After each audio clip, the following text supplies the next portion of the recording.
Hi, Chippies. Welcome to our fourth CRC Professional Profile Series. My name is Beth Gordon, and I am part of the amazing CRC Alumni Association. The CRC Professional Profile Series is brought to you by an incredible group of women passionate about bringing together CRC alumni through social, professional, and philanthropic initiatives. There's a lot going on the month of April, and we hope you're participating in some, if not all, of these initiatives. We have our Active in April challenge going on, and right now Chippewa is number 2 behind Camp Kawaga. We have our Arts, Crafts, and Chippy Chat scheduled for April 24th, where we have in the neighborhood of 40 Chippies signed up to paint the welcome CRC sign. And the email that went out just yesterday from Cliff, Lisa, and Sari regarding the CRC Alumni Weekend, August 19th to 22nd. Hope you guys can join us. However, today I am more than privileged to chat with Lisa Gorodzinsky Altfest, cake decorator, baker extraordinaire, neighbor. And Lisa comes from quite the Chippewa alumni family. Mom Susie, 8 years, sister Karen, 11 years, dad Toby, 1 year. Yes. And I don't think we even know how many cousins all went and how many years all those cousins combined. Yeah, no, it's crazy. Although I will say every year for Circle Game, I always would insist that one of the topics be run to the middle if your entire family has gone to Chippewa. And I was always the only one. It was me and Karen were the only ones with two Chippewa parents. So that's like fantastic. My claim to fame. So like the Golds and the Adlers and the Gordinskys, like that's it.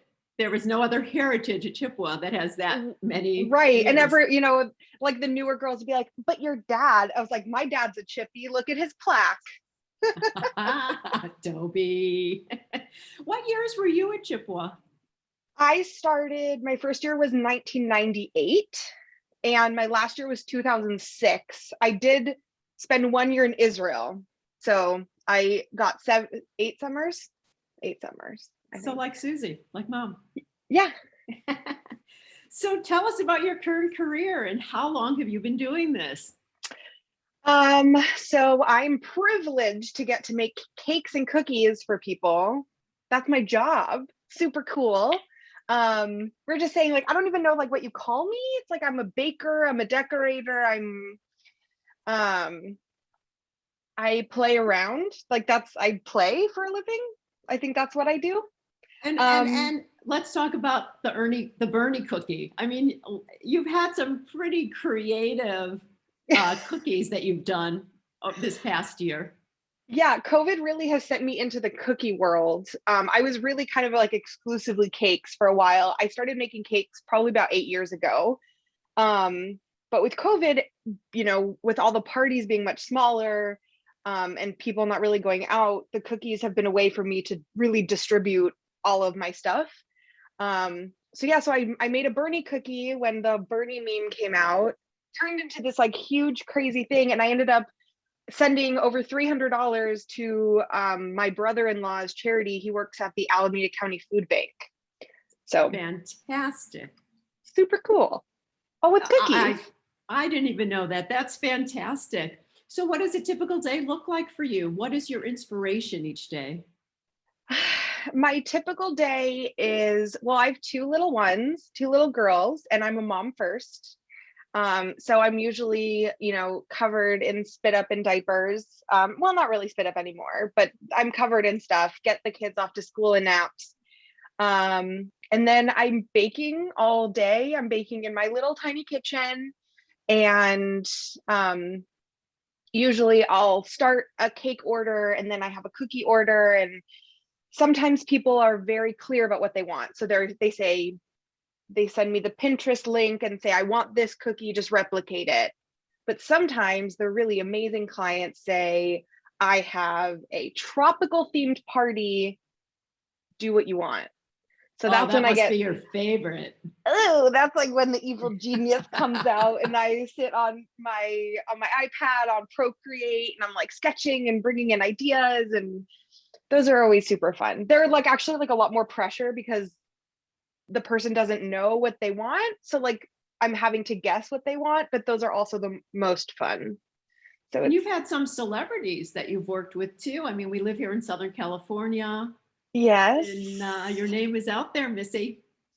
I mean, I'm trying. I'm trying to get there. I told my husband my goal in life is to make him a house husband. So I have to just be famous. And he can stay home with the girls and I'll just bake cookies all day. I think that's funny. fair. Well, and knowing Eric and your girls, I fabulous. And what a great fun family. I'm honored that I get to see everybody, Eric and the kids, kind of often. I know. I will say, Very like, we nice. have to note the fact that we are doing this via Zoom, but we live a mile apart from each other. Correct. It's really funny. We could be having like this true like interview together somewhere having coffee. I love it. Exactly. So let's talk about your experience on Sugar Rush, reality Okay. TV. How Yes. did the producers find you, and what was your experience like? That was probably one of the coolest things ever. I was minding my own business and I got a message on Instagram saying, "Hi, I'm doing casting for this show. Do you have a moment to chat?" And my goal in life, well, not really. My goal since I've become a cake decorator has been to one day compete on a baking show. So the fact that they found me on my Instagram was just like, because I've applied to lots of shows and I've never heard back. So they found me and then the ball went rolling super, super fast. And then they made me wait like 6 months. And it's just like the Tease. worst. And then I got to go up to LA and we filmed the show over 3 days. Interviews in the show and then more interviews and all that fun, crazy stuff. And we filmed in January. We filmed at the beginning of February and the episode didn't air until the following November. And you can't say anything to anybody. I can't say anything. So the funniest part is I actually got pregnant a month after the show. So when the show airs, I'm like 8 months pregnant and it just like doesn't make sense at all. So yes, TV can be like that. It's they call it hurry up and wait, where everything like you have to do it super, super fast and then you just have to wait for months on end. And it's very painful for someone who's as impatient as I am. And tell us, where'd you come in? How'd you do? I made it to the final round, but I did get beat by an amazing team. They actually are like some of my really good friends now. So it all worked out. And fun fact that I can't actually tell you guys really anything about it yet, but I'll drop the hint, is that you may be seeing my face on your small screens again. So I can't say. I hypothetically may have filmed about 3 weeks ago. So like the hurry up and wait, we're gonna have to wait a bit of time. I promise I will tell you as soon as I can. But this one's gonna be super fun. Oh, well, hypothetically, should something like that come to fruition, please let us know and we'll make sure we promote it to our Chippy alumni, in the off chance that something may come up. Right. In like the hypothetical, if it hypothetically happens, then yes. Well, there goes my next question. Will we see you again on another? Okay, well, I'm glad that you will. Tell us about the school you went to, because you went to USC. You didn't start out as this being your career. You had a complete trajectory change. Yes, I'm sort of like the epitome of like change your career and pick something totally different. So yeah, I went to USC, studied psychology and marketing. I loved psychology, probably because I'm like cuckoo, but love psychology.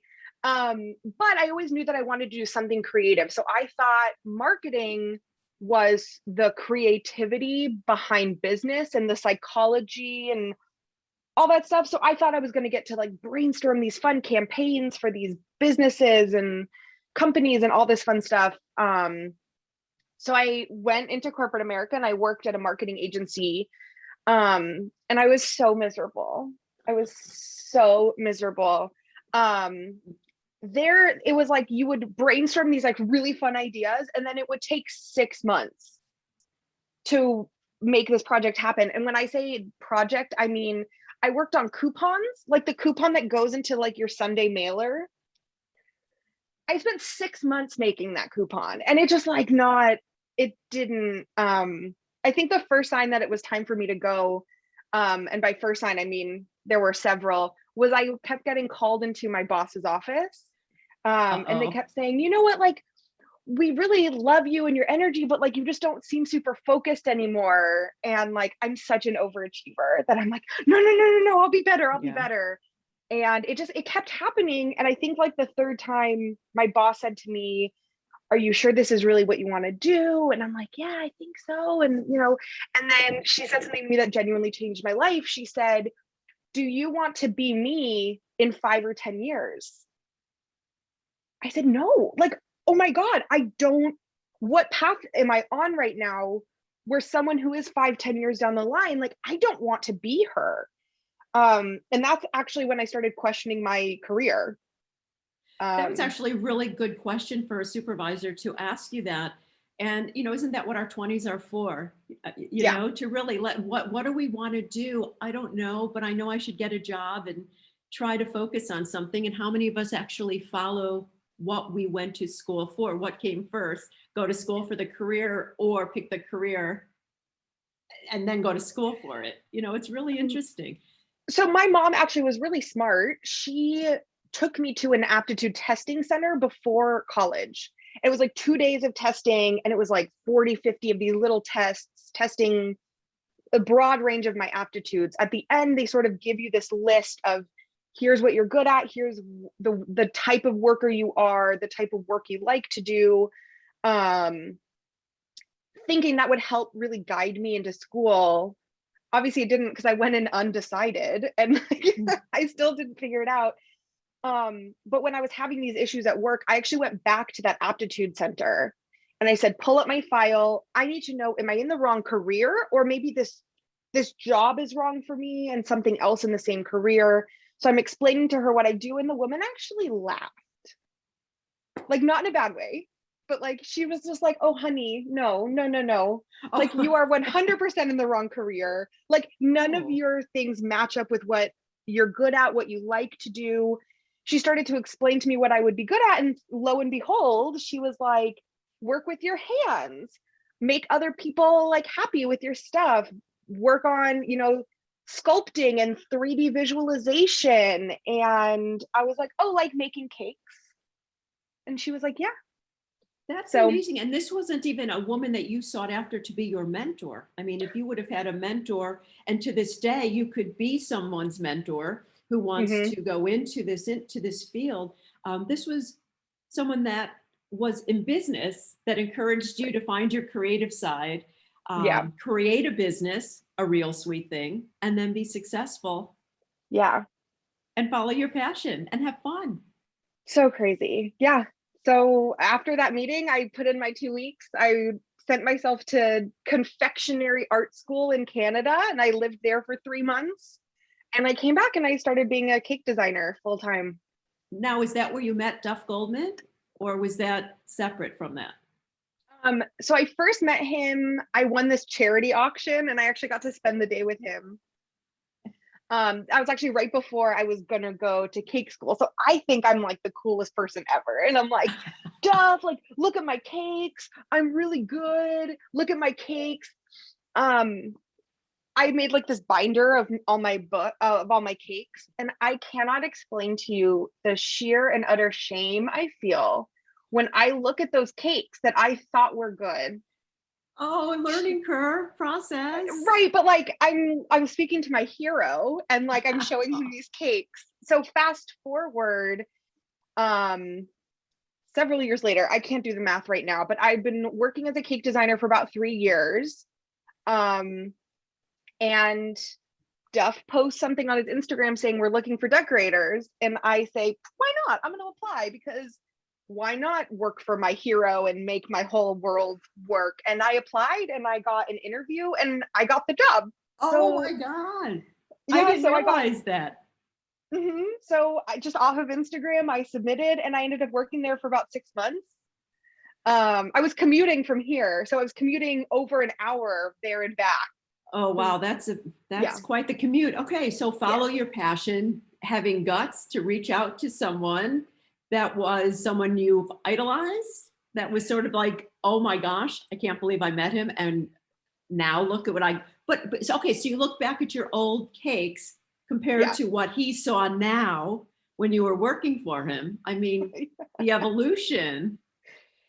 evolution is like, that's putting it lightly. It was so really sort of funny, sad story to give you guys an idea of how wrong my job was for me.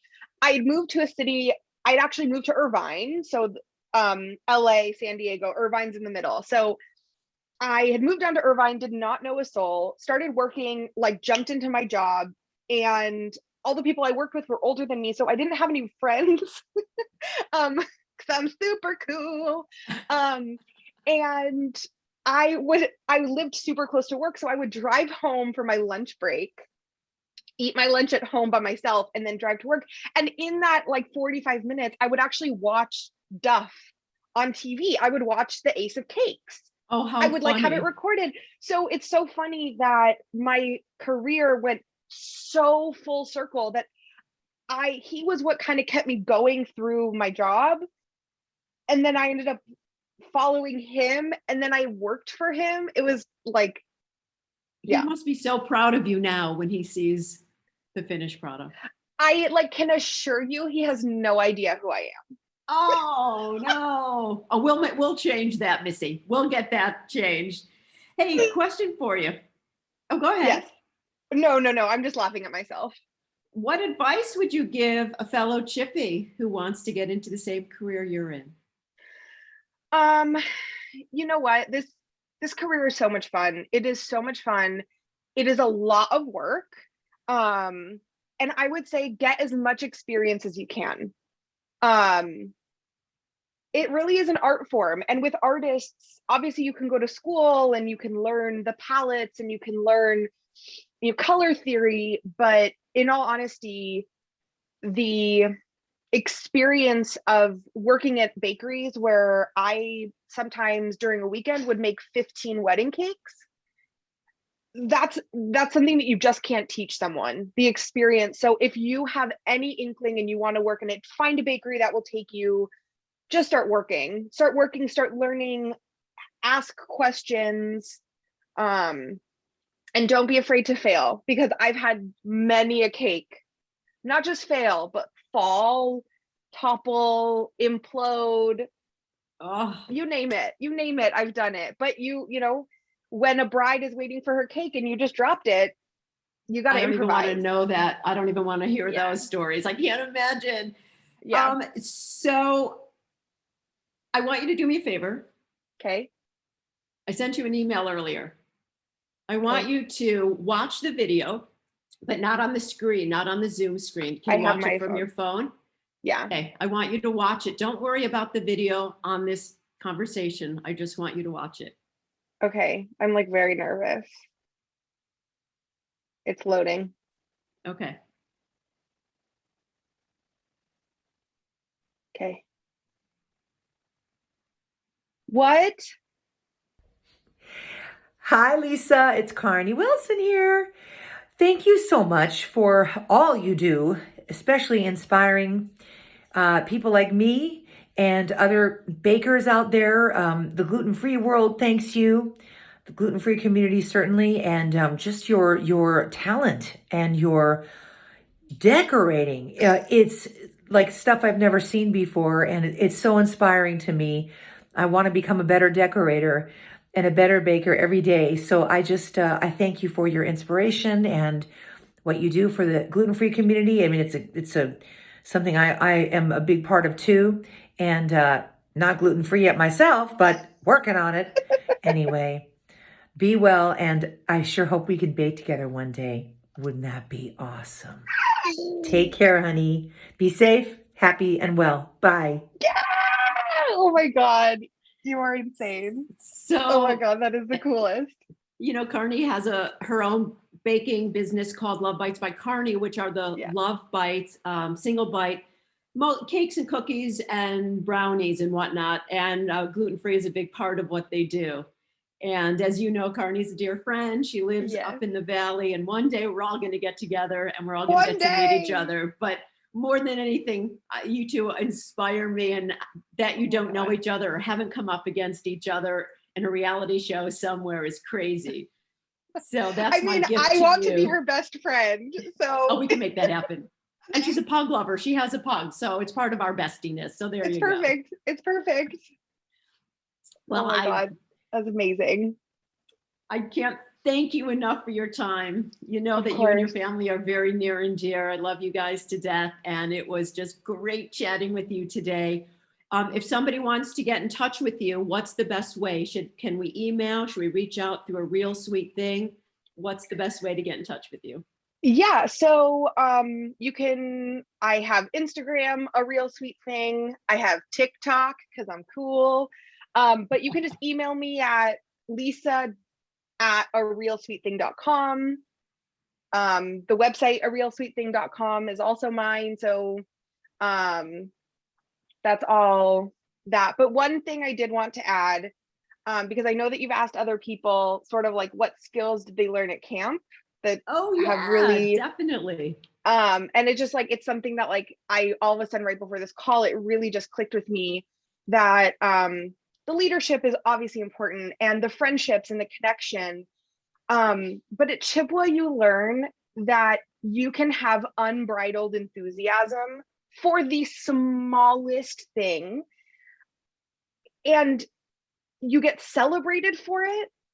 I mean, like, I remember standing on my chair screaming because I wanted to be first to get called up for French fries. Cause like, you know, I mean, don't get me started on tan and white. Like I've known the champs since those were my lullabies. Like my mom, tan blood runs through my veins. Like, Yeah, I know.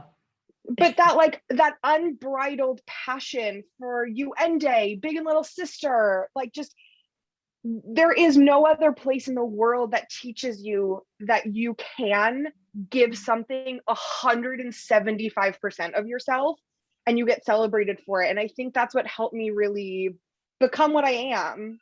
It's just, that is so well said. And it's just so heartwarming to hear the passion that we have, the friendships and the experience that really gets us to where we are today.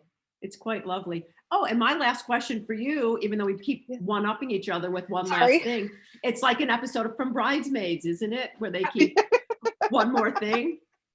Maybe we'll, on a, if not alumni camp, maybe in 2022 at the 75th, we'll all have a baking lesson and we'll bake something fun and have you decorate 100%, something. 100%. Can we do that? All right, we're pinky swearing right now that we'll do that. But wait, who's watching the kids? I will let you and Susie deal with that one. I was gonna say because grandma's always babysitter, but grandma's coming with me to alumni camp. Grandma's coming with. I don't know. We're gonna have to work on that. We'll drop them off somewhere. Perfect.